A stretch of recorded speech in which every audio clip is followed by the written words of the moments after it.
December 7, 2024 Odisha மாநிலத்தில் இருக்கிற லெப்ரகா அப்படிங்கிற போலீஸ் ஸ்டேஷனுக்கு அன்றைக்கு காலையில் ஒரு அம்மா ஒன்று பதட்டமாக வராங்க. அவங்க போலீஸ் ஸ்டேஷனுக்குள்ளே வந்துட்டு என்ன சொல்கிறாங்கன்னா, சார் என்னுடைய 18 வயது மகளை 2-3 நாளாகவே காணலைங்க சார் அப்படின்னு சொல்கிறாங்க. என்னமா 2-3 நாளாக நீங்கள் கம்ப்ளைண்ட் பண்ணாமல் என்ன பண்ணீங்கன்னு கேட்டபோது தான், எங்கள் பொண்ணு தன்னுடைய அத்தை வீட்டுக்கு போயிருந்தாங்க சார், அங்கே தான் இருக்கிறான்னு நாங்கள் நினச்சிக்கிட்டு இருந்தோம். ஆனால் 3 நாளைக்கு முன்னாடி ஃப்ரெண்டு கூட வெளியில் போயிட்டு வந்துடுறேன்னு போனவ வீட்டுக்கே திரும்பலையாம். அவள் ஃப்ரெண்டு கூட தான் போயிருக்கிறா, திரும்பி வந்துடுவான்னு சொல்லிட்டு அவங்களும் ஒரு நாள் காத்திருந்துருக்குறாங்க. அப்புறம் வரலங்கிறதுக்கு அப்புறம் தான் தேட ஆரம்பிச்சிருக்கிறாங்க. அங்கெல்லாம் தேடின பிறகு தான் நேற்று எங்கள் வீட்டுக்கு வந்து இங்கே இருக்காளான்னு கேட்டாங்க சார். அப்போ தான் எங்களுக்கு விஷயம் தெரியும். அதுக்கப்புறம் நாங்கள் எங்கள் சொந்தம் பந்தம் எல்லா பக்கமும் தேடிட்டு அதுக்கப்புறம் தான் உங்ககிட்ட வந்திருக்கிறோம் அப்படின்னு சொல்கிறாங்க. இந்த 18 வயது பெண் காணாம போனான்னு சொன்னாங்க இல்லையா, இந்த பெண் ஏற்கனவே அந்த போலீஸ் ஸ்டேஷனை பரிச்சயமான ஒரு பெண் தான். அந்த பெண் மைனராக இருக்கும் போதே சுமார் 2 வருடங்களுக்கு முன்பே அதே ஊரை சேர்ந்த இளைஞன் ஒருத்தன் இந்த பெண்ணை காதல் வயப்படுத்தி பிறகு மானபங்கப்படுத்திட்டு அவ வயிற்றுல புள்ளையும் ஆனதுக்கு அப்புறம் அவளை கல்யாணம் பண்ணிக்க மாட்டேன்னு சொல்லிடுறான். அவ அப்பொழுது 16 வயதான மைனர் அப்படிங்கிறதுனால அந்த இளைஞனை பிடிச்சு போலீசார் போக்சோ சட்டத்தின் கீழே உள்ள தள்ளி இருந்திருக்கிறாங்க. அதனால போலீசார் வழக்கத்துக்கும் மாறாக மிக மும்மரமாக இந்த பெண்ணை தேட ஆரம்பிக்கிறாங்க. முதல்ல போலீசார் வந்து அவங்க அத்தை வீட்டுக்கு, பக்கத்து ஊர்ல இருந்த அவங்க அத்தை வீட்டுக்கு போறாங்க. அவங்க கிட்ட விசாரிக்கிறாங்க. அவங்க என்ன சொல்றாங்கன்னா, சார் 3 நாளைக்கு முன்னாடி எங்க பொண்ணு காலையில கிளம்பி இந்த மாதிரி ஃப்ரெண்டு வீட்டுக்கு நான் படிக்க போறேன் அப்படின்னு சொல்லிட்டு கிளம்பி போனாங்க சார். போனவ சாயங்காலம் ஆகியும் திரும்பி வரல. அவ கையில போன் எல்லாம் இல்லை. அப்பப்போ அவ வந்து இந்த மாதிரி ஃப்ரெண்டு வீட்டுக்கு போனானா அங்க தங்கி இருந்துட்டு மறுநாள் வர்றது வழக்கம்தான். அதனால நாங்களும் சரி மறுநாள் வந்துருவா அப்படின்ட்டு விட்டுட்டோம். மறுநாள் மாலையான பிறகும் கூட அவ வரலைங்கிறதுக்கு அப்புறம் தான் எங்களுக்கு கொஞ்சம் பதட்டமாச்சு. அப்புறம் அவளுடைய ஃப்ரெண்டு வீடுகள் எல்லாம் ஒன்றா நாங்கள் தேட ஆரம்பித்தோம். ஆனால் யார் வீட்டுக்குமே அவள் வரல அப்படிங்கிறது சொன்னாங்க சார். அதுக்கப்புறம் தான் நாங்கள் பதட்டமாகி அவங்க அப்பா அம்மாவுக்கு சொன்னோம் நாங்கள் அப்படின்னு சொல்கிறாங்க. இந்த பெண்ணுடைய அத்தை வீட்டுக்கு போயிருந்தாங்களே, அந்த வீட்டுக்கு அக்கம் பக்கத்தில் இருந்தவங்க அவங்க ஃப்ரெண்ட்ஸுன்னு எல்லாத்தையுமே போலீஸார் விசாரிக்கிறாங்க. ஆனால் யாருக்குமே இந்த பெண்ணை எங்கே போனாங்க எங்கே வந்தாங்க அப்படிங்கிற பற்றிய எந்த தகவலும் தெரியவில்லை. உடனடியாக போலீசார் என்ன பண்றாங்க, சிறப்பு டீம்களை அமைச்சு இந்த பொண்ணை தேட ஆரம்பிக்கிறாங்க. முதலாவதாக அவங்க அத்தை ஊர்ல அவங்க வீட்டுல இருந்து வெளியில போனதாக சொல்றாங்களே ஃப்ரெண்டு வீட்டுக்கு, அந்த பகுதியில் இருந்த சிசிடிவி பதிவுகளை எல்லாம் எடுத்து ஒரு டீம் ஆராய ஆரம்பிக்கிறாங்க. அதே போல அவங்களுடைய ஃப்ரெண்டு வீடுகளுக்கெல்லாம் ஏதாவது சொல்லாமல் கொள்ளாமல் போயிருந்து அவங்க ஏதாவது மறைச்சிருப்பாங்களோ அப்படிங்கிற எண்ணத்தில் போலீஸார் அவங்களுடைய ஃப்ரெண்டுகளுடைய வீடுகளை எல்லாமும் கண்காணிக்கவும் ஆரம்பிக்கிறாங்க. அங்கே இருக்கிற சிசிடிவி பதிவுகளையும் எடுத்து ஆராய தொடங்குறாங்க. அந்த பகுதி முழுவதும் இருந்த சிசிடிவி பதிவுகளை எடுத்து போலீசார் ஆராய்ந்த போது ஒரே ஒரு பதிவில் இந்த பெண் 2 நபர்களோடு பைக்கில் ஏறி போறது தெரியுது போலீஸ்காரங்களுக்கு. ஆனா அந்த பைக்கில் இருந்த 2 பேருமே தலையில முழுமையாக அவங்க முகம் கவர் ஆகிற மாதிரி ஹெல்மெட் போட்டிருந்திருக்கிறாங்க. அது மட்டும் இல்ல, மேல ஜாக்கெட் போட்டு கைக்கு கிளவுஸ் எல்லாம் போட்டிருந்திருக்கிறாங்க. இதை வைத்து போலீசாரால அவங்கள அடையாளம் காண முடியவில்லை. உடனடியாக அந்த லைசன்ஸ் பிளேட் இருக்கும் இல்லையா பைக்கோடது, அதை ஜூம் இன் பண்ணி போலீஸார் தங்க டேட்டா பேஸ்ல தேடின போது அது ஒரு போலியான நம்பர் அப்படிங்கிறது தெரிய வருது.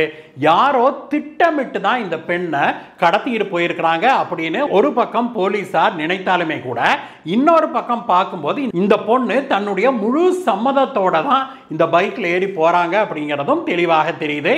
இதனால போலீசாருக்கு பெரும் குழப்பம் ஏற்படுது. போலீசார் உடனடியாக இந்த பைக்ல 2 ஆடவர்களோட இந்த பெண் போச்சு இல்லையா, அவங்க யாருன்னு கண்டுபிடிக்கிறதுல மும்மரமாக இறங்குறாங்க. அந்த சிசிடிவி பதிவுகளை பார்க்கும்போது இருவருமே இளைஞர்கள் அப்படிங்கிறத மட்டும்தான் போலீசாரால கண்டுபிடிக்க முடிஞ்சது. மற்றபடி போலீசாரால அந்த இருவரை பற்றிய எந்த விதமான அடையாளத்தையும் கண்டுபிடிக்க முடியவில்லை. அங்கதான் போலீசார் ஒரு வித்தியாசமான இன்வெஸ்டிகேஷன் முறையை கையாள தொடங்குறாங்க. போலீசார் அந்த நகரத்தில் சமீபத்தில் இன்ஸ்டால் பண்ணப்பட்ட ஜர்ஸ்குடா ஸ்மார்ட் சிட்டி சிசிடிவி சிஸ்டத்தில் இருந்த பதிவுகள் ஏஐ ஆர்டிஃபிஷியல் இன்டெலிஜென்ஸ் முறையை கொண்டது அப்படிங்கிறத மனசில் வச்சுக்கிட்டு அந்த ஆர்டிஃபிஷியல் இன்டெலிஜென்ஸை பயன்படுத்தி இந்த பெண்ணை கண்டுபிடிக்கலாம் அப்படின்னு களமிறங்குறாங்க போலீசாருடைய இந்த புதுமையான முயற்சியில் அதிநவீன தொழில்நுட்பம் கொண்ட ஆர்டிஃபிஷியல் இன்டெலிஜென்ஸை பயன்படுத்தி இந்த பெண்ணுடைய புகைப்படம் இருக்குது இல்லையா, அந்த புகைப்படத்தை இந்த சிஸ்டத்தில் ஃபீட் பண்றாங்க. அந்த ஒடிசாவுடைய ஸ்மார்ட் சிட்டி சிசிடிவி சிஸ்டம் எப்படி டிசைன் பண்ணி இருந்திருக்கிறாங்க அப்படின்னாக்க, அதுல ஒரு குறிப்பிட்ட புகைப்படத்தை ஃபீட் பண்ணா அந்த புகைப்படத்தில் இருக்கிற நபர் அந்த பகுதியிலிருந்து ஆரம்பிச்சு அப்படியே ரேடியஸ் அதிகமாயிட்டே போமா, அந்த பகுதியிலிருந்து ஆரம்பிச்சு எங்கெல்லாம் அவருடைய முகம் தெரியுது அப்படிங்கிறத அது ஆட்டோமேட்டிக்காக எடுத்து போலீசாரிடம் புகைப்படங்களாக அந்த வீடியோ அந்த டைம் அப்படின்னு காமிச்சிருமா. அப்படி போலீசார் பார்த்தபோது இந்த பெண் இந்த பைக்கில் ஏறி போனாங்க இல்லையா, அவங்க நேஷனல் ஹைவே 143 ஏறி போறது போலீசாருக்கு தெரிய வருது. அது மட்டும் இல்ல, போலீசார் இன்னொரு விஷயத்தையும் இதுல செய்திருக்கிறாங்க. அது என்ன அப்படின்னாக்க, இந்த பெண்ணுடைய நண்பர்கள், உறவுக்கார இளைஞர்கள் அப்படின்னு எல்லாரை பற்றிய தகவலும் எடுக்கிறாங்க. ஆனா எதுவுமே இந்த 2 இளைஞர்களோடு மேட்ச் ஆகல.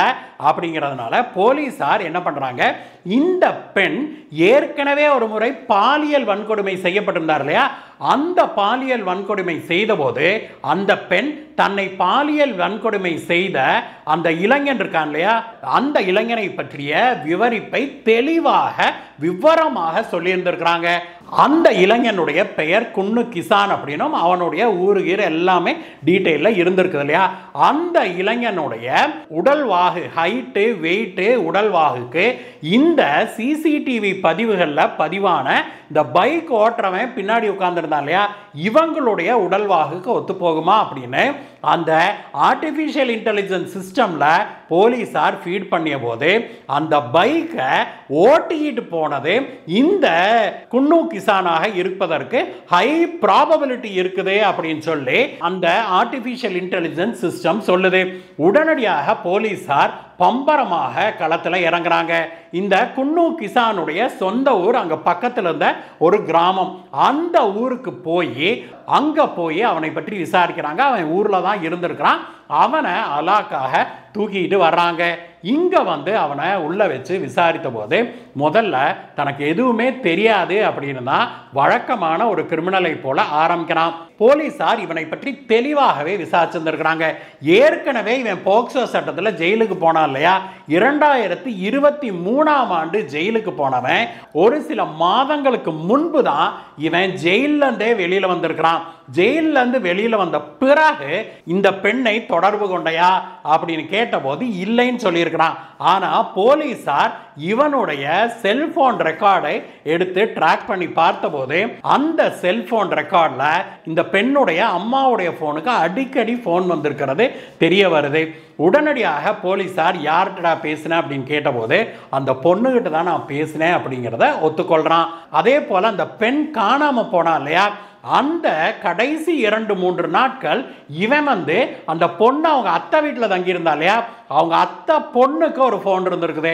அந்த போனுக்கு இவன் அடிக்கடி போன் பண்ணி இருந்திருக்கிறான். அதை கேட்டபோது அப்பையும் நான் இந்த பொண்ணு கூட தான் பேசினேன் அப்படின்னு சொல்லி அதை ஒப்புக்கொள்றான் இவன். உடனடியாக அவனை தனியா கூட்டிட்டு போய் தங்களுடைய பாணியில தீவிரமான விசாரணையை தொடங்குறாங்க போலீஸ்காரங்க இவனை உள்ள வச்சு மெல்ல மெல்ல அப்படியே ஸ்க்ரூ ஏற்ற ஆரம்பிக்கிறாங்க. ஆனாலும் கூட இவன் நடந்தது எதையுமே சொல்ல மறுக்கிறான். தனக்கும் இதற்கும் சம்பந்தமே இல்லை அப்படின்னு சாதிக்கிறான். அதற்கு பிறகுதான் போலீசார் தங்களுடைய பாணியில இவனுக்கு கிட்டுக்கு பிடி விசாரணை போட்டு விசாரிக்க ஆரம்பிக்கிறாங்க. போலீசாருடைய இந்த கிட்டுக்கு பிடி விசாரணையுடைய தீவிரத்தை தாங்க முடியாத இந்த குன்னு கிசான் நடந்த உண்மைகளை எல்லாம் சொல்றான். சார், நான் தான் சார் அந்த பொண்ணை கொன்னேன் அப்படின்னு சொல்லி சொல்றான். எங்கடா வச்சு கொன்ன, எங்கடா பாடி அப்படின்னு கேட்டபோது தான் போலீசாருக்கு அடுத்த அதிர்ச்சி காத்திருந்தது. வாங்க சார் காட்டுறேன் அப்படின்னு சொல்லிட்டு ரொம்ப தெம்பாகவே போலீசாருடைய ஜீப்ல ஏறிக்கிட்டு போலீசார அங்க இருந்து பக்கத்து ஊர்ல இருந்த ஒரு குளம் வரைக்கும் கூட்டிட்டு போறான். அங்க இருந்த ஒரு குளத்துக்குள்ள தேடுங்க, அவ பாடி கிடைக்கும் அப்படின்னு சொல்லி சொல்றான். உடனடியாக போலீசார் அங்க இருந்த ராபிட் ஆக்ஷன் போர்ஸை அழைத்து தேட ஆரம்பிக்கிறாங்க. அப்படி போலீசார் அங்க தேடிய போது அந்த பெண்ணுடைய உடல் பாகங்கள் ஆங்காங்கே கிடைக்க ஆரம்பிச்சது. ஆனாலும் கூட அந்த பெண்ணுடைய முழு உடல் கிடைக்கவில்லை. பெண்ணுடைய தலை அழுகிய நிலையில் இருந்த பெண்ணுடைய தலை கிடைத்திருக்குது, ஒரு காலும் உடலும் கிடைத்திருக்குது, ஆனால் முழு உடல் கிடைக்கவில்லை. அதற்கு பிறகு போலீசார் மறுபடியும் அவனை இங்கே தான் போட்டையா, உடம்பை வெட்டி வெட்டி வேற எங்கேயா போட்டையான்னு சொல்லி மறுபடியும் ஒரு கிட்டுக்கு பிடி விசாரணை போடுறாங்க. ஒரு ஹார்ட் கோர் கிரிமினலான இவன் அதற்கு பிறகு மீண்டும் உடைந்து போய் மறுபடியும் போலீசார் அழைச்சிக்கிட்டு அந்த ஊருக்கு பக்கத்தில் இருந்த ஒரு ஊருக்கு கூட்டிகிட்டு போகிறான். அங்கே ஒரு பகுதியில் ஒரு ஆற்றங்கரைக்கு கூட்டிகிட்டு போய் அந்த ஆற்றுக்குள்ளே தான் வீசினதாக சொல்கிறான். மீண்டும் போலீசார் அங்கே இறங்கி தேடிய போது அந்த பெண்ணுடைய உடல் பாகத்தின் மீதி பாகங்கள் கிடைத்தது. அதற்கு பிறகு போலீசார் இவனை உட்கார வச்சு ஏண்டா இந்த பொண்ணை கொன்ன ஏதுன்னு கேட்டபோது அவன் என்ன சொல்கிறான், சார் நாங்கள் 4-5 வருஷமா 2 பேரும் லவ் பண்ணிக்கிட்டு இருந்தோம். ஆனால் 2 வருஷத்துக்கு முன்னாடி நாங்கள் ரொம்ப நெருக்கமாகி தப்பான உறவில் ஈடுபட ஆரம்பித்தோம். அதில் அவள் ப்ரெக்னென்ட் ஆயிட்டாங்க சார். அவள் கர்ப்பம் ஆயிட்டா அப்படின்னு தெரிஞ்ச உடனேயே அவளுடைய குடும்பம் மொத்தமும் சேர்ந்துக்கிட்டு என்னைய கோழி அமுக்கிற மாதிரி அமுக்கி பயங்கர ப்ரெஷர் போட்டு என்னைய கல்யாணம் பண்ணிக்க சொன்னாங்க. இந்த பொண்ணு மைனரு, நீ கல்யாணம் பண்ணிக்கலைன்னா அவ்வளவுதான், போலீஸ் கம்ப்ளைண்ட் கொடுத்துருவோம் அப்படி இப்படின்னு மிரட்டினாங்க சார். ஆனால் எனக்கு இந்த பொண்ணை கல்யாணம் பண்ணி செட்டில் ஆகிறதுக்கெல்லாம் இஷ்டமே இல்லை. அதனால நான் கல்யாணம் பண்ணிக்க மறுத்துட்டேன். அதனால தான் அவங்க போலீஸ் கம்ப்ளைண்ட் கொடுத்து என்னைய ஜெயிலில் தள்ளினாங்க. என்னை ஜெயிலில் தள்ளின பிறகு அந்த பெண்ணை அபார்ஷன் பண்ணிட்டாங்க சார். நாங்கள் 2 பேரும் அதற்கு பிறகு பெரிய கான்டாக்ட்லாம் இல்லை. 3 மாதங்களுக்கு பிறகு நான் ஜெயிலிருந்து வெளியில் வந்தேன், பெயிலில் வெளியில் வந்தேன்.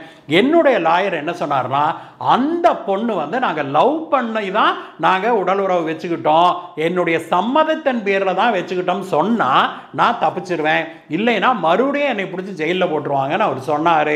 அதனால தான் மீண்டும் இந்த பொண்ணை நான் தொடர்பு கொண்டு தயவு செஞ்சு நீ எனக்காக இந்த ஒரு காரியத்தை செய்யி, இந்த மாதிரி கோர்ட்டில் நம்ம சம்மதத்தோட தான் இது நடந்ததுங்கிறத மட்டும் நீ சொல்லு, நான் தப்பிச்சுக்குவேன்.